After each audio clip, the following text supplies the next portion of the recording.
Brother Ron, and welcome to We All Be News Radio and TV, the news-free Dixie for the 21st century.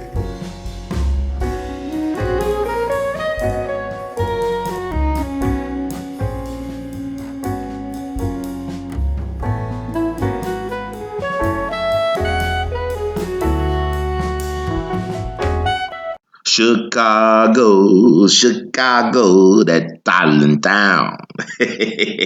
Chicago, Chicago, I'll show you around. I love it. Bet your bottom dollar you lose the blues in Chicago, Chicago.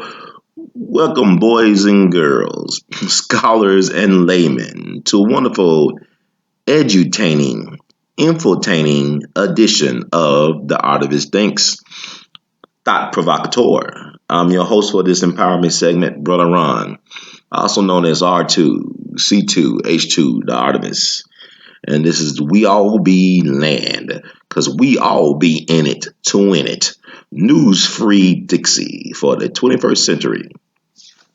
Yeah, I just had to put my 2 cents in. Man, this has been an amazing week, and we're just now getting into Wednesday. And so much stuff has already happened that really defines the year, and perhaps even 2020. And we're not even halfway through the year of 2019, but boy, oh boy, we have a ball game. This week alone has redefined what March Madness really is. This week alone, you just had on Sunday, the Donald has been exonerated by the Mueller witch hunt. He's been exonerated. I know they don't want to say that, but they have not found any collusion with the Russians. My thing about, people being fearful of Russian collusion, did we not buy Alaska from Russia back in 1869, I believe? Did we not buy Alaska from Russia? Did the United States of America, 4 years removed from the Civil War, did they not buy Alaska from the Russians? Okay. Either it was 1869 or 1868, something like that. I think it was Secretary of State William Seward. He was a part of Lincoln's cabinet. He made a deal with the Russians.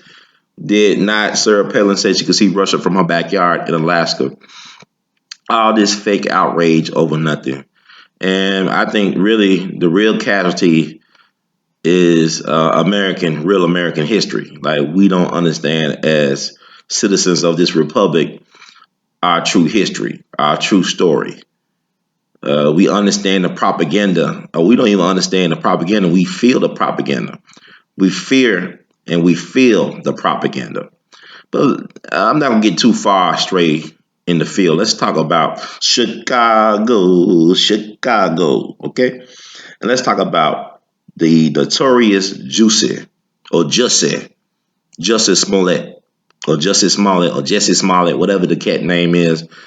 If you should have heard by now that all 16 charges against brother Jussie Smollett has been dropped.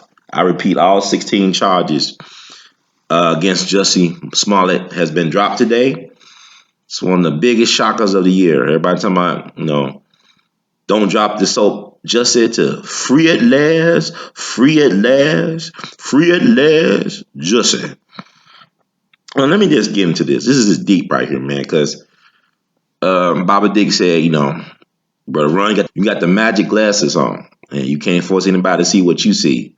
Do you see what I see? Probably not, but here goes. This is fascinating. Not only is this Jussie Smollett story, but the R. Kelly story, the Donald Trump story, and Chicago, okay? Chicago is a very fascinating place. I'm starting to believe that Chicago is a psyops. It's some type of interesting vortex or psyops going on in Chicago.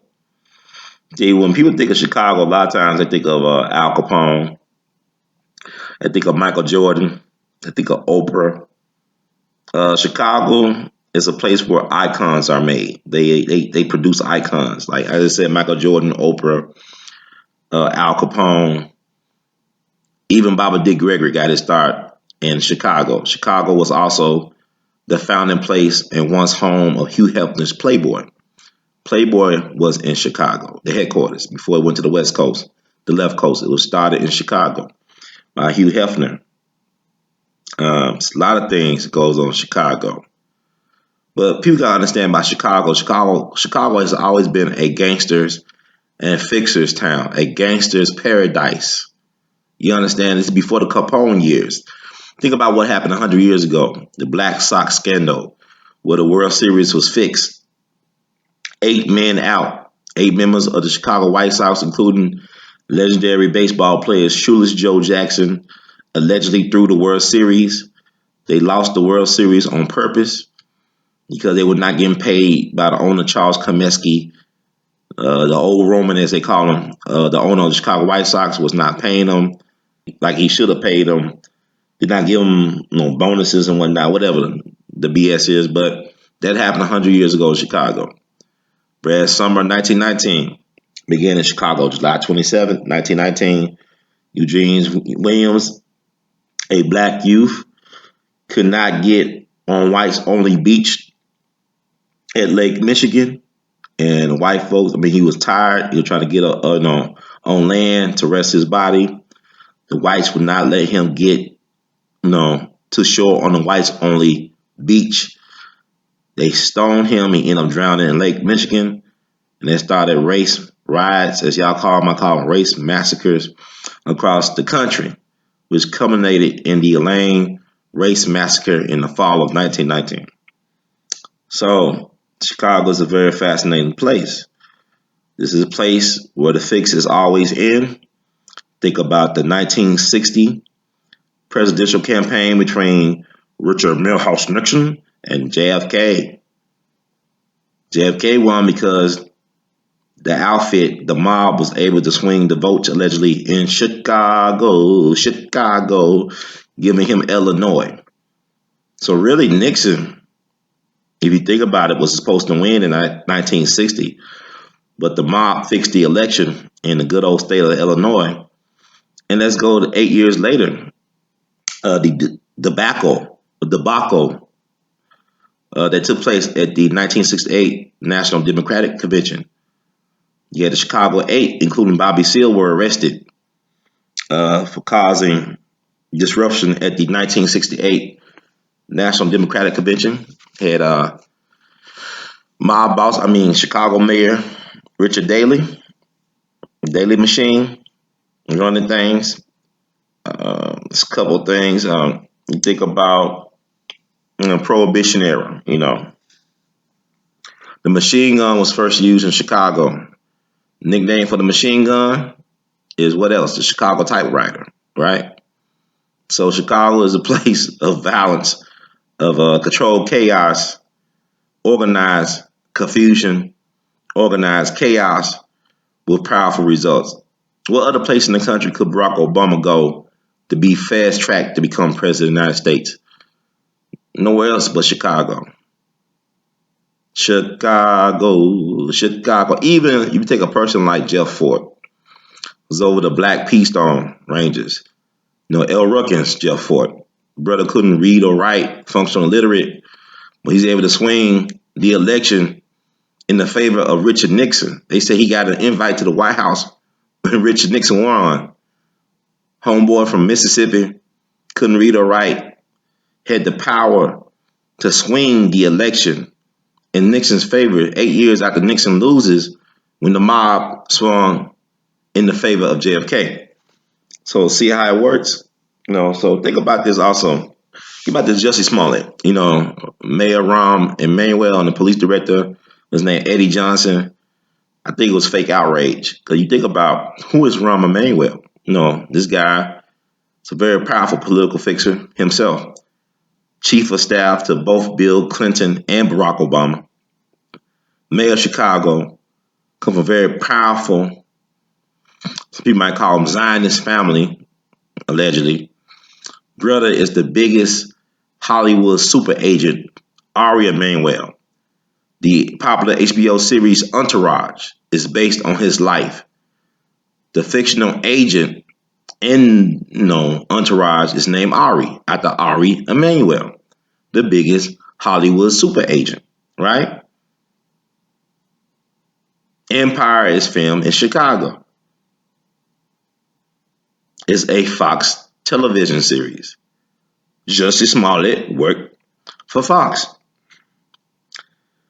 Illinois State Attorney General, last name is Fox. R. Kelly lives in Trump Tower. His nemesis is also Trump's nemesis, Michael Avenatti. Michael Avenatti was Stormy Daniels' lawyer, the porn star lawyer against Donald Trump. He lost that case.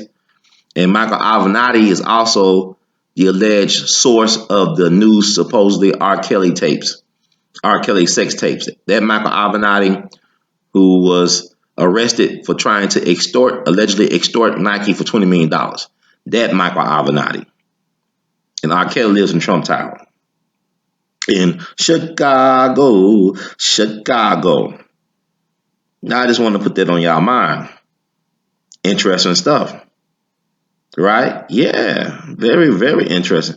And y'all should just look up the history of Chicago. For example, back in 1933 in Miami, there was an alleged assassination attempt on Franklin Roosevelt's life. The alleged assassin was an Italian immigrant named Giuseppe Zangara. Instead of hitting Franklin Roosevelt, he hit the guy next to him, Anton Cermak, who was the mayor of Chicago. Anton Cermak was an interesting political figure in Chicago. People claim he was trying to take over the underworld of Chicago, become the boss of bosses of Chicago underworld. He was the guy who allegedly sent plainclothes detectives to the house of Frank Nitti to have him assassinated. Yes, the Frank Nitti, the enforcer Frank Nitti, who took over for the Chicago outfit after Al Capone was sent to jail for income tax evasion. So a lot of people believe that the hit was really on Anton Cermak and not on Franklin Roosevelt, who actually had mob ties. And that's another story for another day. But some people believe that the hit was on Anton Cermak as payback for trying to kill Frank Nitti and take over the underworld of Chicago. So Chicago is very deep in that.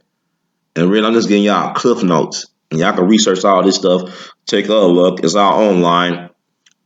But the thing about it is, I really believe, and this is just my opinion, the reason why they dropped the charges against Jus-Sie Smollett, Juicy baby. The reason why they dropped the charges is because it'll be hitting a hornet's nest, like it's be opening a Pandora box, because I don't think Jus-Sie was the mastermind behind this hoax, so-called hoax. I think we get deep to it, he's too deeply entrenched. I mean, are they going to send the Fox network to jail?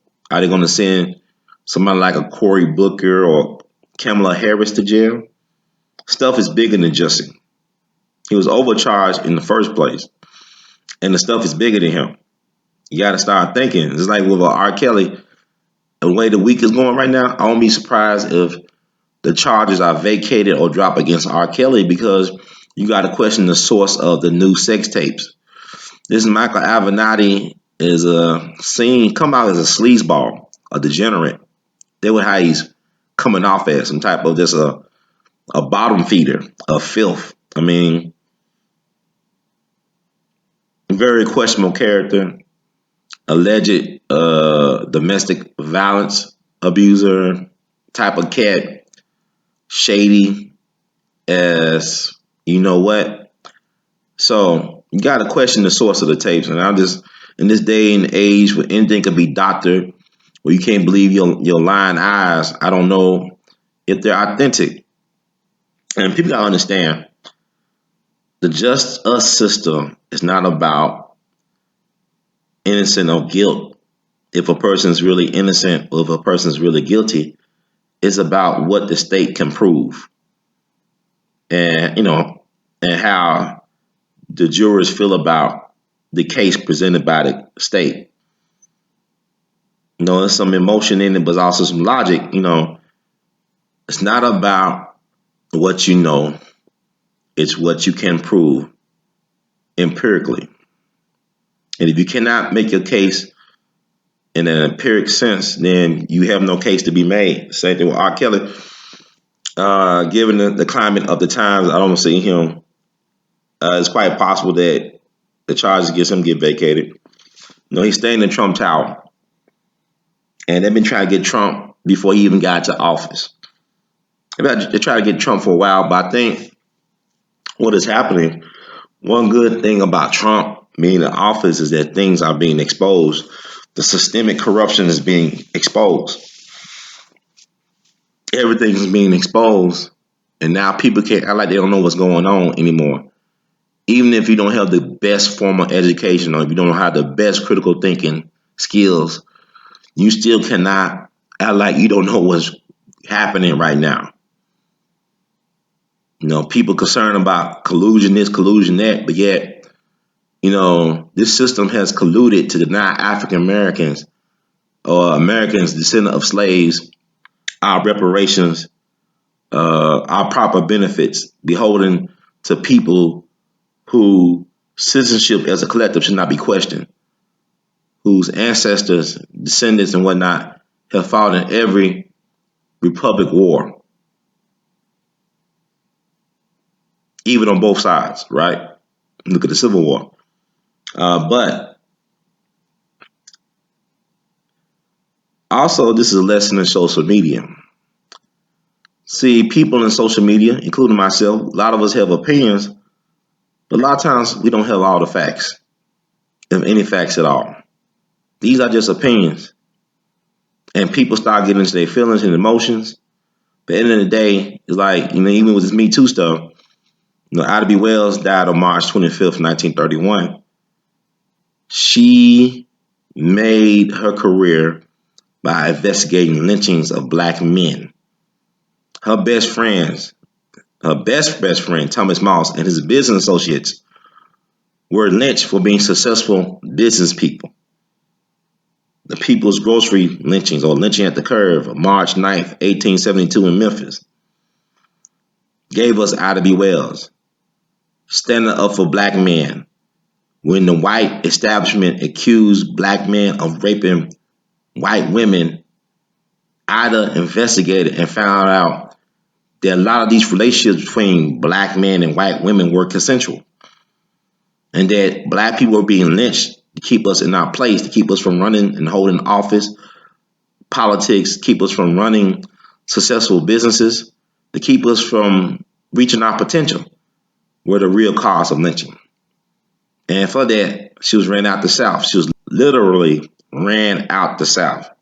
Didn't come back South for years because they had a hit on her. So imagine how she might be feeling now if she was alive and seeing this Me Too movement with this black woman, like Tarana Burks or whatever her name is. Ida was for uplifting black men and uplifting black women, and really about uplifting the black race, the black family. They want to label her a feminist, but she was not a feminist in the sense that she hated black men and she hated the black family. She was all about the black family. She was all about, defending men who were accused of crimes like rape and things of that nature. So she would go against the grain today, I believe, if she was around. And it'll be interesting because, she was a media person. And also how she would use the technology of the day to get the word out. Because they're doing lynching by another name, but they still find the occasional black person hanging from in a jail cell or hanging from a tree. That still goes on, but it's being suppressed by the media for more coverage on why people should hate Trump. So we don't hear these stories a lot. That's why, the black press is so important, be able to tell our stories, but traditional black press as we know it is no longer relevant, no longer efficient. But, if you're hearing the sound of my voice and you have benefited from the work I have produced and contribute to the discourse, that means the new black media is here.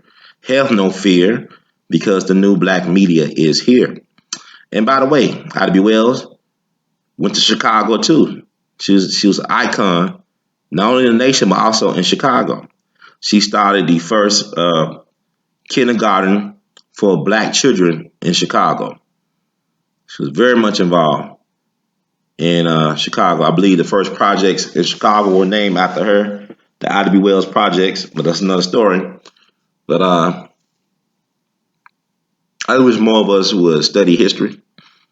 Y'all be waiting for people to create documentary series about why y'all should study your history, all this stuff. You got resources in your family. You got the elders who have stories to tell. And once they die, it's like when they say when an old man dies, a library gets buried or burned or whatever. The African proverb is about people, older folks who have knowledge. But there's so many things we could talk about. But I guess I still remember years ago. I think it was Labor Day weekend or Memorial Day weekend. I was in a grocery store and I saw, I believe it was on the cover of Time magazine or Life magazine, the picture of Robert Yummy Sendifer, the young black kid that got killed in Chicago in gang violence. Just a little kid. He's a little kid. Maybe he was like 11 or 12 years old. But I remember seeing his picture on one of the magazines and reading about his story. And people want to say, what the hell? Was he a monster and all this stuff? But I saw a documentary years later. It's like, he just didn't have love. He didn't come in the place of love. Like, he was passed around through the system.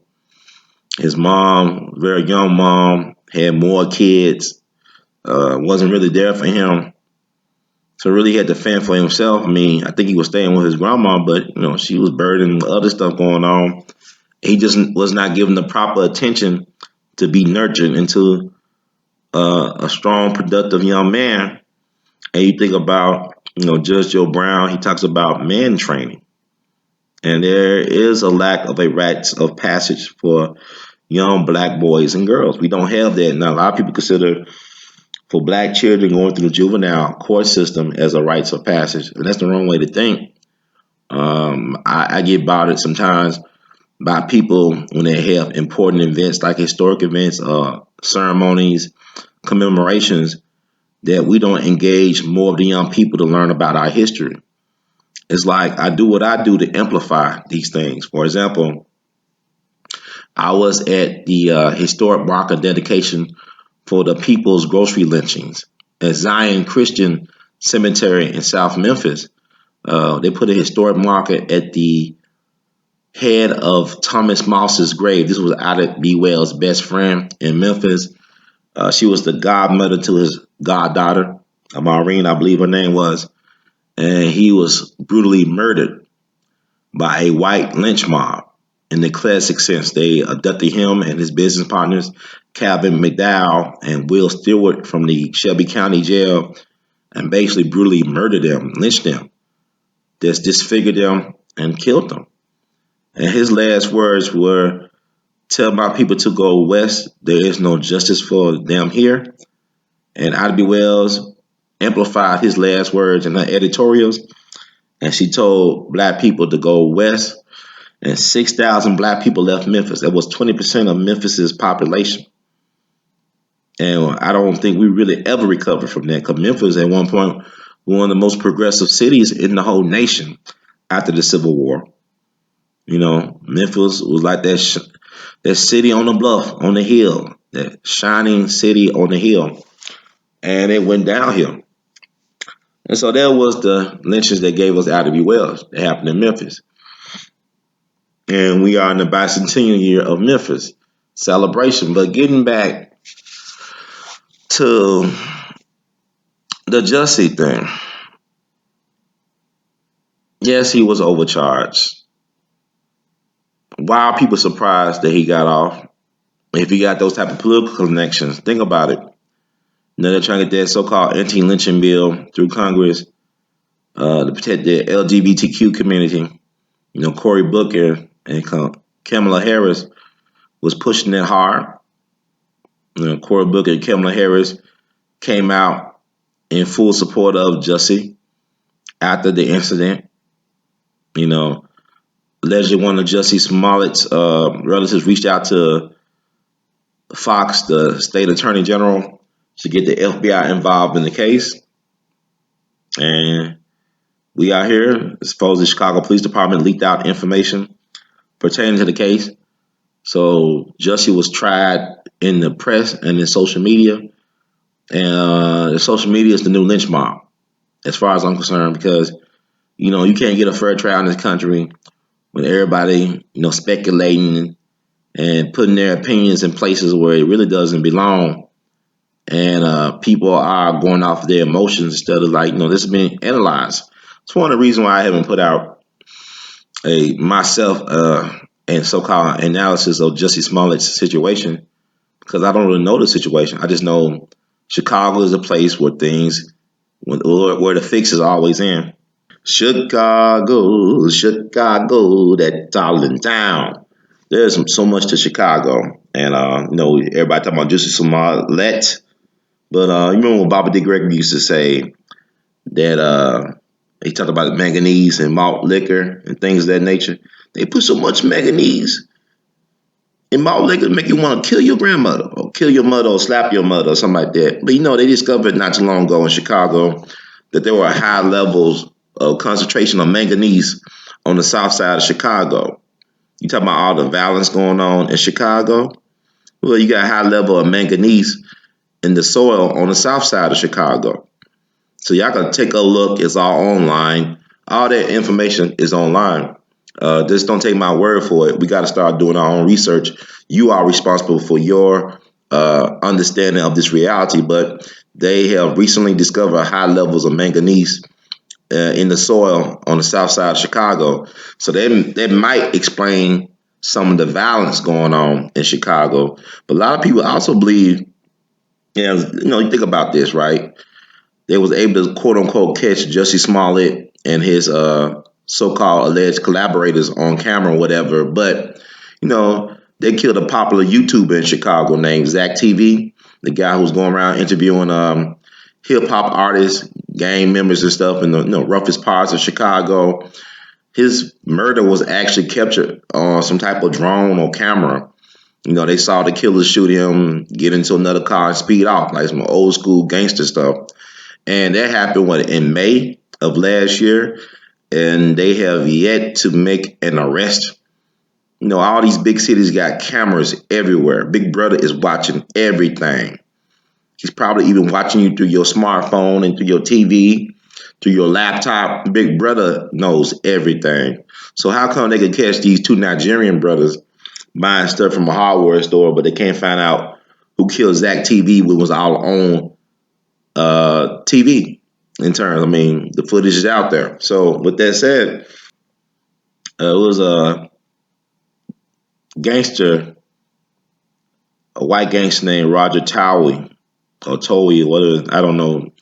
A lot of ethnic gangsters in Chicago. Chicago got a very colorful organized crime history. Every city got their unique organized crime history, but Chicago got some very colorful characters of all persuasions and different nationalities and races. There's some fascinating gangsters. And this guy named Roger Towie was a rival and nemesis of Al Capone's outfit. He was a tough competitor. He was very successful, had allegedly high IQ, but he was set up by Max Factor's brother. Max Factor, the guy who does the makeup, the famous Max Factor makeup guy. Women know who I'm talking about. And his brother was a gangster, was a con artist and a gangster. And his brother made it look like that Roger Towie kidnapped him. He never kidnapped him. But the courts found him guilty of kidnapping Max Factor's brother, Jake Factor, I believe his name was. He was a gangster. And they sent Roger Towie to jail for like 20 plus years or something like that. And I believe it was Fox. They came out with a movie about his life. And I believe he tried to sue Fox for coming out with a movie about his life while he was in prison. He ends up finally get out of prison after years of being falsely in prison and get killed by some gangsters. Barely out of prison after 20 plus years of serving for a crime that never happened. The crime, it was a hoax. It never happened. But they pinned it, and I think they discovered while he was in prison that the crime never happened, but still he had to serve some time, some more time after they discovered that, hey, we made a mistake. That's the just us system for you. So this is Chicago, right?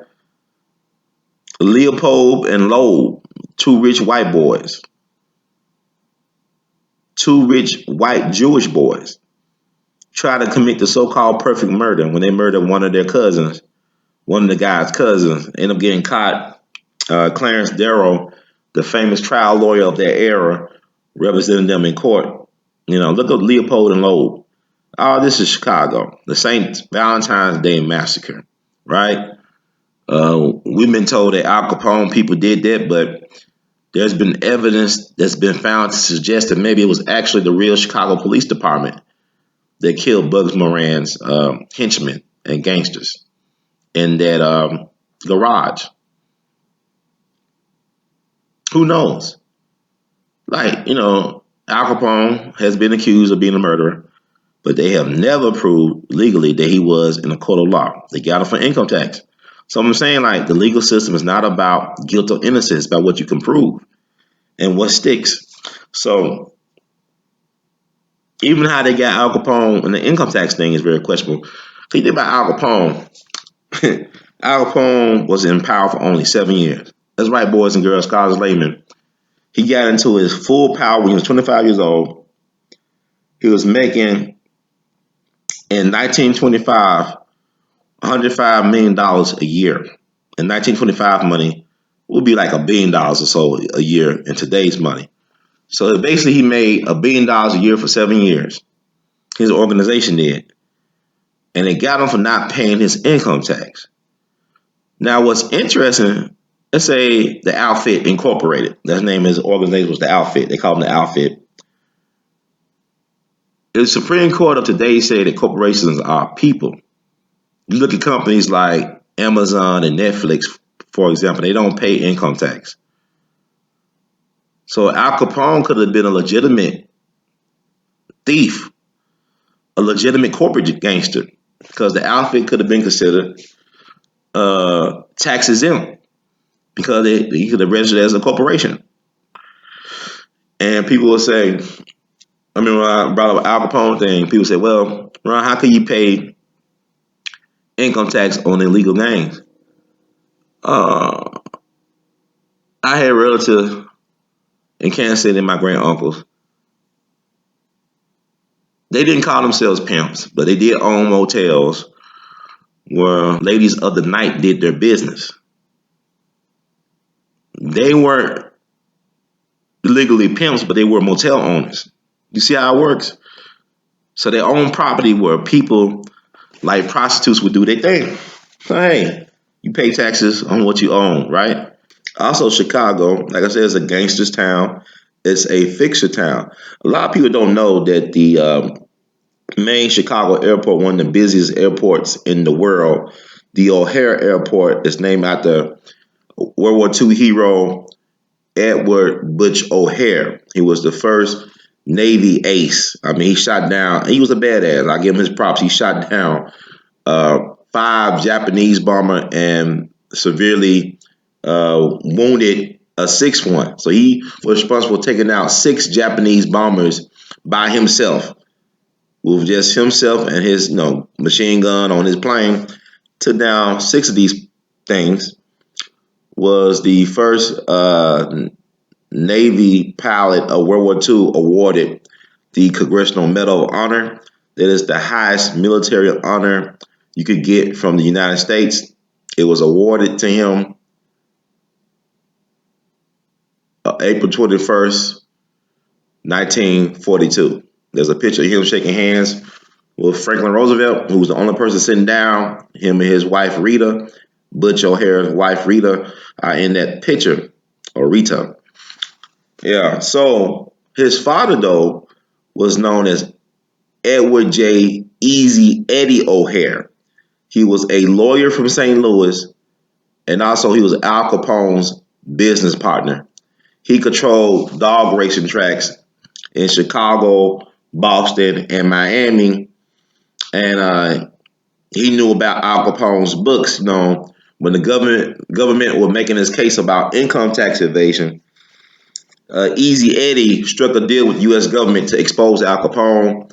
He gave him Al Capone books, the ledgers, passwords, all that stuff. So he was the kid that brought down Al Capone, not Elliot Ness. Al Capone's business partner and lawyer. Like he actually, ran dog track, but also he represented the estate of Owen P. Smith. If you ever go to a dog track, you see there's a mechanized rabbit, right? It's a robot rabbit that the dogs chase at the tracks. That was invented by a cat named Owen P. Smith. Edward Easy Eddie O'Hare was a business partner of Owen Smith, also represented his estate, so he had money. And then he even made a second fortune working with Al Capone, running dog tracks and other things. But like I say, he went to the government, exposed Al Capone. He actually informed them of the fixed jury in Al Capone's income tax trial. So Judge James Wilkerson actually switched out juries because they were informed by Eddie O'Hare, Al Capone's lawyer, that the fix was in. So what ended up happening to that dude was that on November 8th, 1939, this is during the time of the World's Fair in Chicago, he was assassinated in a drive-by. Yes, he was killed in a drive-by just a week before Al Capone got out of jail, and just 3 days after his 46th birthday. They got him. They rubbed him out for Big Al.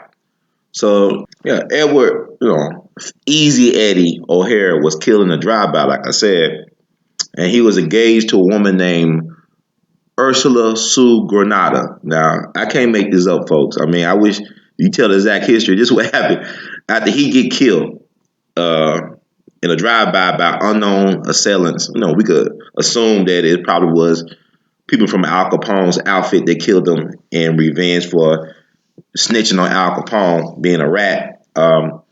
His fiance of 7 years ended up marrying Frank Nitti. I can't make this up, folks. She ended up marrying Frank Nitti, Al Capone's enforcer, and the guy who was the face of the outfit after Al Capone went to prison. And she ended up dying actually the next year, 1940.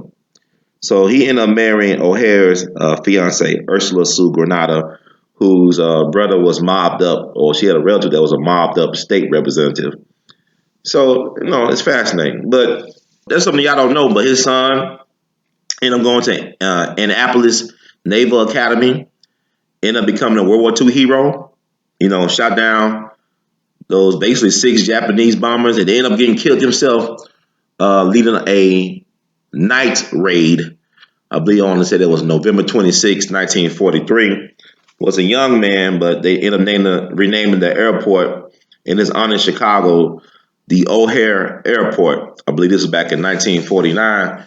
Now, from my understanding, there were people in Chicago. I talked to Al Capone niece some years ago. There were people in Chicago actually wanting to rename that airport in honor of Al Capone. Like I said, Al Capone was a very interesting kid. He probably was the first Italian-American billionaire. Because he was making basically what in today's money be over $1 billion plus for 7 years out of his career. So he could have quite possibly been the first Italian-American billionaire because he was an underworld figure, a criminal. He was not a so-called legitimate criminal. What I mean by a legitimate criminal, I mean that he was not respected by the system as being legit. But Lucky Luciano said, behind every great wealth, there's a great crime. Some people call the Bush family the Bush crime family, the Clinton crime family, the Rockefeller crime family. Actually, John D. Rockefeller is a cousin of Jesse James. Donald Trump is a cousin of Hillary Clinton. See how it works? Hillary Clinton is from Chicago. She's a product of Chicago. Her mentor, y'all know who her mentor was? Hillary Clinton's mentor? Saul Alinsky. His mentor was none other than Frank Nitti. This is the cat that discovered Hillary Clinton and molded her, gave her a foundation for what she ended up becoming. He also inspired Barack Obama, who also went to Chicago to fast track his career into politics and to become the first so-called black president of the United States of America. So y'all got to check out Saul Alinsky. He is a prominent figure in radical politics and community organizing. He basically wrote the book on community organizing. Yeah, he actually wrote the book on community organizing. I believe it's called Rules for Radicals. I'm gonna check it out myself. But he's like he's a modern day Machiavelli, this Saul Alinsky cat. But the right was using him as some type of ghost to scare the people. I mean, they talked about Saul Alinsky and Hillary's and Barack Obama connection in a couple of propaganda films. I hate to say documentaries. I don't think people make documentaries anymore. More like propaganda. But I guess all documentaries got a little bit of propaganda in them. So you easily find this. But he talks about this connection with Frank Nitti. He called him the professor. In his famous, or if you like to say infamous, Playboy interview, yeah, Rules for Radicals, that was the book he wrote. He said he dedicated to Lucifer, the very first radical who rebelled against the establishment and did it so effectively that at least won his own kingdom. Now that's very controversial, but he's a very intelligent dude, and maybe just playing the people. I don't know what to think of, but people who's into the Illuminati and know about blood sacrifices and things of that nature, they might have a look at it and they might, oh, he's a Zionist, he's a Jew. People say that type of stuff too. But anyway, he talks about his association candidly with the Chicago outfit. I'm going to read from the National Review and also going to be quoting him as well. Where did Alinsky get this amorality? Clues can be found in a Playboy magazine interview he gave in 1972, just before his death. In the closest thing to a memoir Alinsky left, he told how he decided to do his never completed doctoral dissertation in the 1930s on the Al Capone mob, and to do it as an inside job. He caught the eye of Big Ed Stash, the mob's top executioner, and convinced him he could be trusted as a sort of mob mascot who would interpret its methods to the outside world. He introduced me to Frank Nitti, known as the Enforcer, Capone's number two man, Alinsky told Playboy. Nitti took me under his wing. I called him the professor, and I became his student. Nitti's boys took me everywhere. Alinsky recalled that he learned a hell of a lot about the uses and abuses of power from the mob, and that he applied that knowledge later on when I was organizing. The Playboy interviewer asked, didn't you have any compunction about consorting with, if not actually assisting, murderers? Alinsky replied, none at all, since there was nothing I could do to stop them from murdering. I was a non-participating observer in their professional activities. Although I joined their social life of food, drink, and women, boy, I sure participated in that side of things. It was heaven. So this is for the words of Hillary Clinton's top mentor, Saul Alinsky, the quote-unquote community organizer. And also, you speak of Barack Obama. A couple years ago, several years ago, I was entertaining a friend from Chicago, actually. She was visiting me from Chicago. We went to a local barbecue place, very popular barbecue place here. Memphis is the capital of barbecue, make no mistake about it. It's called Central Barbecue on Central Avenue. No, on Central in Memphis, Tennessee. I mean, just random stuff. I don't know. Maybe it was by design.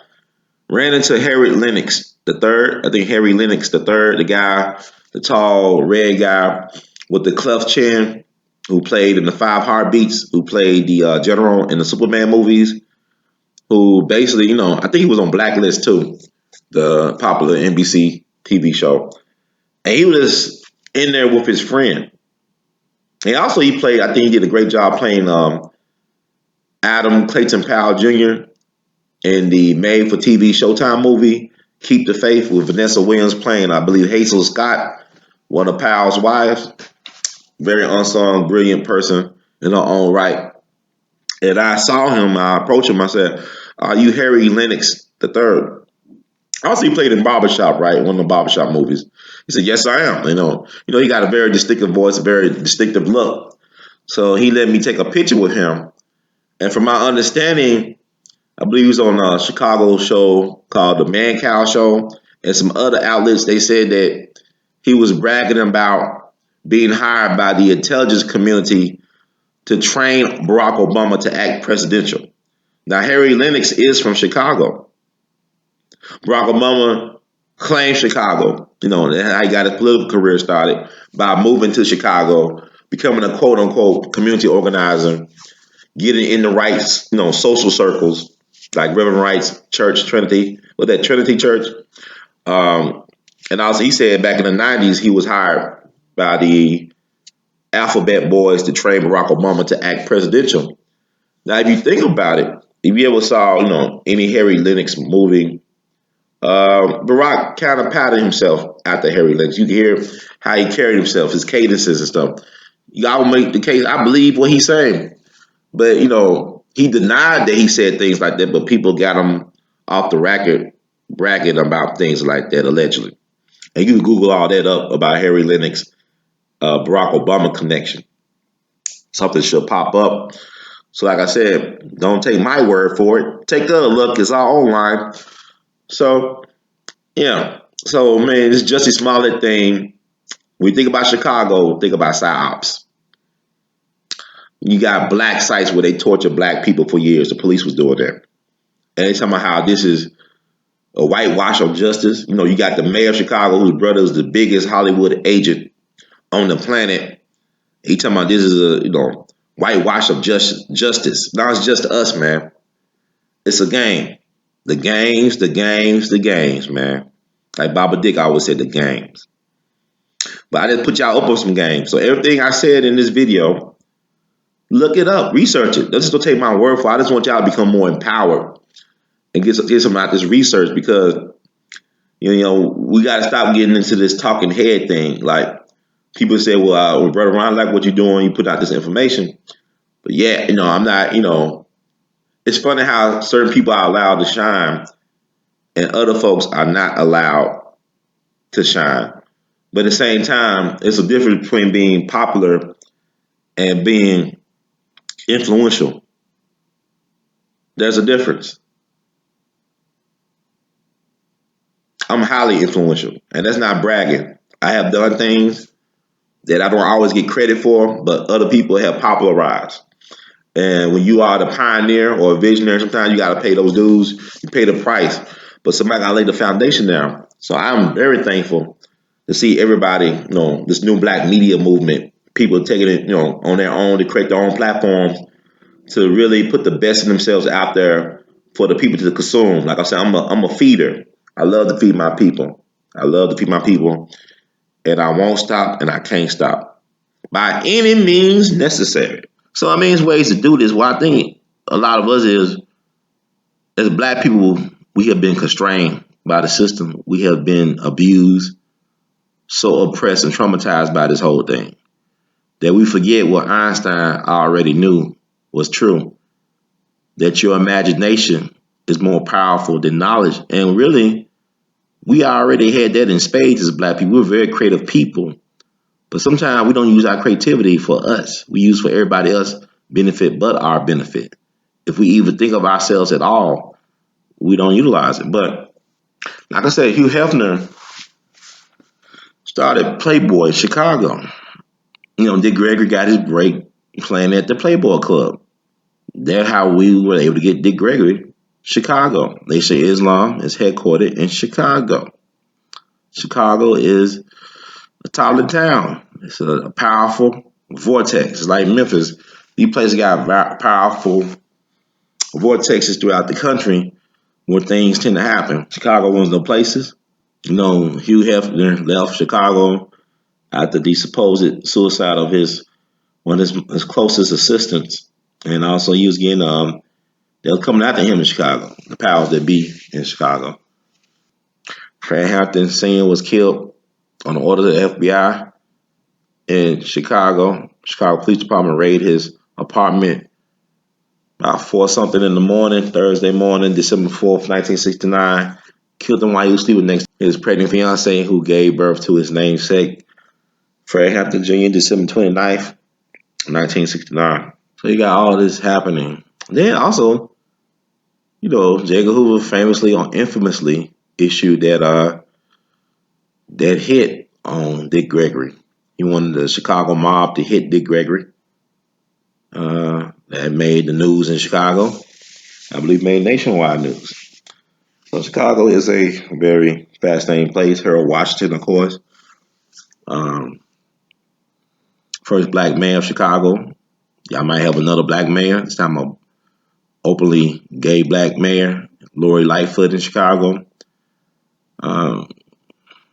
Dr. T.M. Howard, who was once the wealthiest black man in Mississippi, who lived in Mount Bayou.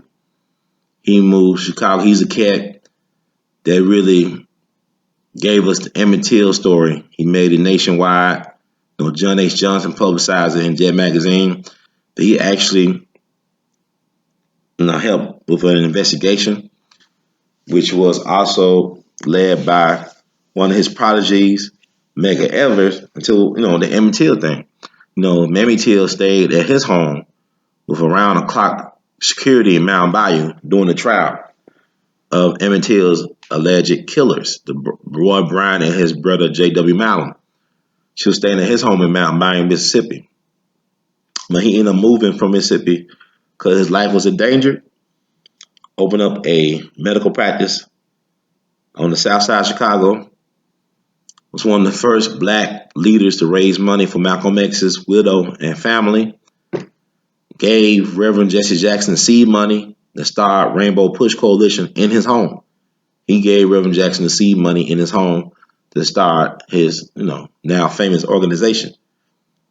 And Reverend Jackson got that term Rainbow Coalition from Fred Hampton. That what Fred Hampton Sr. referred to as the street gangs of Chicago, his Rainbow Coalition. The Young Lords, the Black Peace Stone Nation, the Students for a Democratic Society, call them the Rainbow Coalition. So that's Chicago. What the hell are you talking about? I'm just painting you a picture. The fix is always in Chicago. So don't be surprised if R. Kelly get all the charges dropped against him as well. Don't be surprised. He lives in Trump Tower. The Trump organization may be protecting R. Kelly. Who knows? But my thing is, I know y'all think I'm crazy about this, but we are obsessed with celebrity. In this country, we worship at the altar of celebrity. I mean, that's the number one news, celebrity news. Like you look at why is almost every political scandal that matters to people, why is it that almost every political scandal that matters involves sex? The worst political scandals don't involve sex. And yet people don't care about them because they're not juicy or Jus-Sie or salacious. People like entertainment. They love entertainment. They love sex. We love distractions. As long as you keep them fed, and entertained, they won't complain. As long as you keep them fed, and entertained, they won't complain. Like I said, a lot of people got it wrong by Jussie Smollett. All this speculation, y'all buying wolf tickets. He was so dependent on this Mueller investigation to stop Trump from being president. And I'm going to be honest with you, the way things are going, Donald Trump is going to get 4 more years. That's how it's looking. The Democratic Party is basically self-imploding on themselves. They imploding on themselves. This is a mess. They're going to be out of power for a minute. And really, I don't really care. Electoral politics have not really gotten black folks that far. And that's something we got to admit to ourselves. Even if we sit out the 2020 election, ain't going to make a difference. By sitting, I'm not telling you not to vote, but think about it. I'm looking at local elections. I'm looking at who's running for mayor in my city, who's running for city council, who's trying to get on the board of education. I'm looking at who's going to be the dog catcher, county clerk, city clerk. To me, I could see change at the local level faster than I could at the national level. And really, are you concerned if at the national level is them allocating funds to you at the local level? And also, I'll be concerned if I'm a Memphian about who's going to represent us in Congress, because we just need to make some changes. Seriously, though. And it's like if you are in your 30s and you listen to my sound of my voice, if you're in your late 20s, your 30s, and your early 40s, this is our time to do our thing. This is our time. People keep on looking for a leader. Farrakhan, with no disrespect to Minister, he's almost 90 years old. He did what he could do. I mean, he could live a long time, longer. But my thing is, I don't need no leader to tell me what time it is. You know, I got to look at that person's eye in the mirror that's staring back at me. That's my leader, me, myself, and I. And I'm going to do what I can before my time gets clocked out. You know what I'm saying? If I clock out this mess, I'm going to do my thing. And I want y'all to do your thing. So people say, well, what Dick Gregory think and do? At this point, it doesn't make a difference what Dick would think or do. You need to know who you are and why you were sent here and do what it do. That's on you. That's not ain't on anybody else. Like this stuff, remember this is all distraction. Justice Smollett is not important. What's going on with him? It's not important in the bigger scheme of things. What's happening to R. Kelly?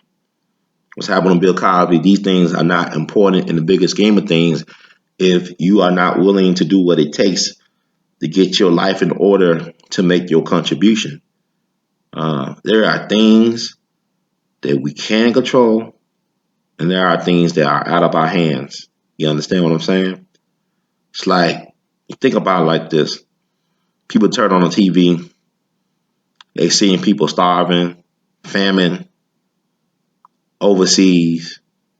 You get depressed, you get discouraged, you're losing hope. But guess what?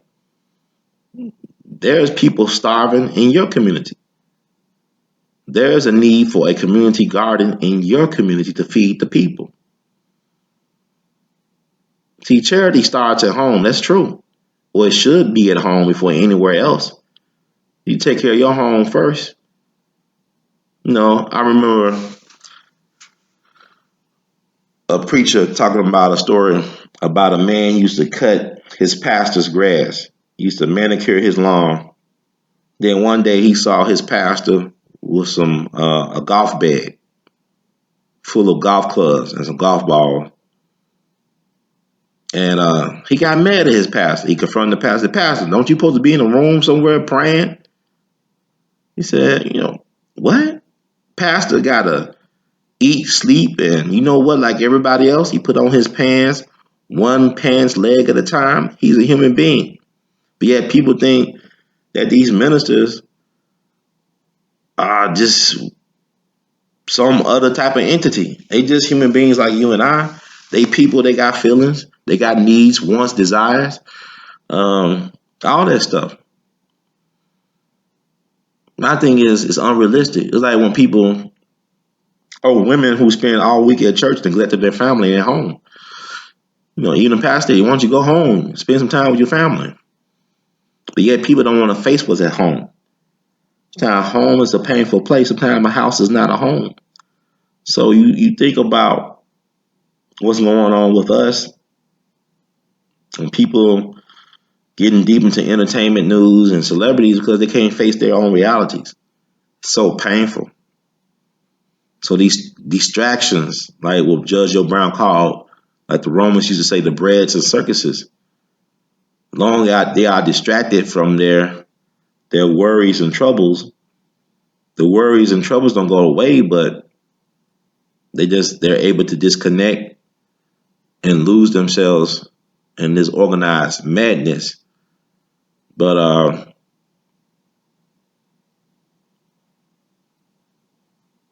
there's really nothing I can say or add to this thing But you even look at Chicago with the politics, with the Lori Lightfoot, the lesbian sister running for office, and ADOS movement. It's interesting. I haven't said a lot about the ADOS movement, but I'm going to say some things about it. I'm not against it at all. I believe that black folks should get our reparations. The American descendants of slaves, I'm all for our reparations.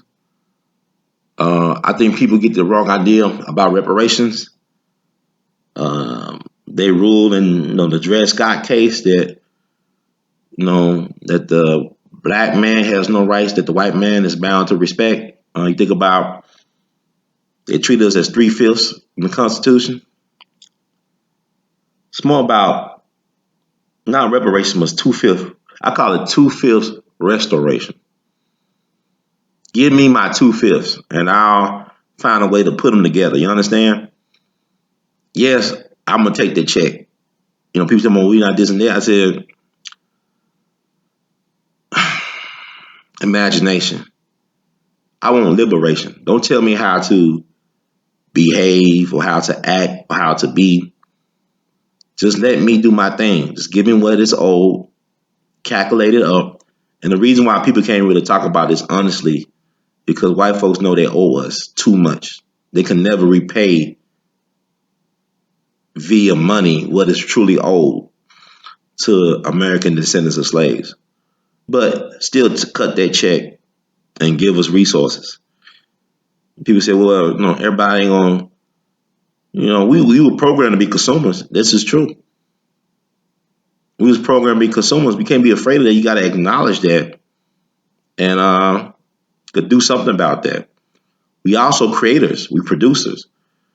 We just need to start owning our start owning our intellectual property so we can consume what we want to consume because we have generational wealth. We the producers, creators, manifestors, and we're consumers. So be it. So what? Why fight that? Embrace that. Learn. Yeah. Some of us going to save our money. Some of us going to invest the money. Some of us going to splurge the money. That's just human nature. But we should have the right to either self-destruct or to reinvent or to create or manifest what we want. You understand? It's not too complicated. It's like when you start looking at American history and you start telling the truth about that history. Like, for example, putting up historic markers to commemorate what happened March 9th, 1892, the lynching at the curve, to commemorate what happened April 12th, 1864, the Fort Pillow Massacre. That's when you start getting traction. When the brother Stephen Bradley down in Montgomery created the lynching memorial and that Jim Crow Museum, I went down there the opening weekend.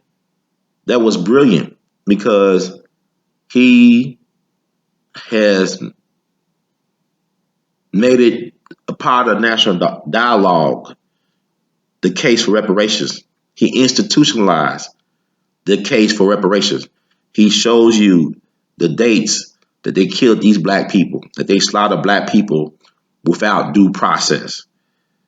He shows you the effects of wrongful imprisonment, of Jim Crow laws, of black codes. He show you all that through sound, images,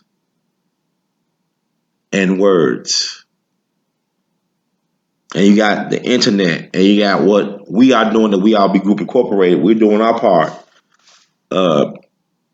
to make the case for reparations for ADOS. And I'm not into throwing mud at people or name calling or slandering anybody. My platform, we endorse free speech. I don't believe in censorship. I believe that people should have a right to express themselves and that people should also be willing to accept the responsibility and for the consequences of their actions. So We all be, you know, we about letting the people be. But I'm gonna talk a little bit more about ADOS in a different video. My apologies for being all over the place, but yeah, I guess I made my point. Everybody don't have to say anything on everything, and I'm just amazed sometimes at people's energy, how they able to do all this. That they could just put out a video every 2 or 5 minutes about what's going on. And I remember I had a conversation with Dick Gregory. He talked about, Ron, how you be like, working on a story, then something pops up, some breaking news, you got to just put that on the side and talk about this and that. But he said you got to feed the people. You tell me you got to feed the people. I'm the feeder, right? I'm feeding my people, but I say I got to pay these bills. I got to make these decisions, and I'm amazed at really how so many folks have popped up to feed the people. Man, some great news people out there, grassroots new black media people out there. I really enjoy. Y'all should also, one person in particular is Nicole's Views. That sister out of Texas. She's the closest to Ida B. Wells, I feel. She got the spirit of Ida B. She even got the hairline so like Ida B. Wells. But I'm saying, like, she got that fearlessness. She stands up and honors black men in a way Ida B. Wells did back in her time. And her journalistic integrity, her honesty. She is an investigative journalist in her own right. The interviews she secured, like with Michael Jackson's family, with the private investigative stuff, Scott Ross for Bill Cosby and other people. She's putting all that information. That's what news is supposed to be about. Yes, she has her opinion, but she's also bringing on people who are well-versed, researched, that offers different perspectives on the same subject, and really helps for the viewer, us, the consumers of this news, to help us develop critical thinking. So I applaud Sister Nicole of Nicole's View on YouTube. Check her out. There are some other people I'm going to shout out in another video, but she's definitely a person who I look forward to hearing from on a weekly basis. So thank you all for listening. If you like the words of Brother Heard, please spread the word. Subscribe to We All Be TV on YouTube. Support the We All Be movement. Consider becoming a patron at patreon.com/We All Be. Once again, that's patreon.com/We All Be. Also can make a one-time or recurring donation through PayPal or Google Pay at email r2c2h2@gmail.com. Once again, that's r2c2h2@gmail.com. Also, you can do Cash App. Our Cash App handle is R2C2H2. Once again, the Cash App handle is R2C2H2. By R2C2H2 Art at www.r2c2h2.com. That's r2c2h2.com. Also, you can wear R2C2H2 Art. Look at the shelf below the video. That's my Teespring storefront. That's R2C2H2 place. Check out the shirts. Got some new shirts just posted. Charlie Parker, John Coltrane, Clifford Brown. I got more stuff coming. I'm sorry, folks. Sometimes I just feel overwhelmed by everything, but I'm trying to do my best to feed the people the best way I know how. Until next time, family, in the words of the great Duke Ellington, we love you madly. Keep on producing and pushing.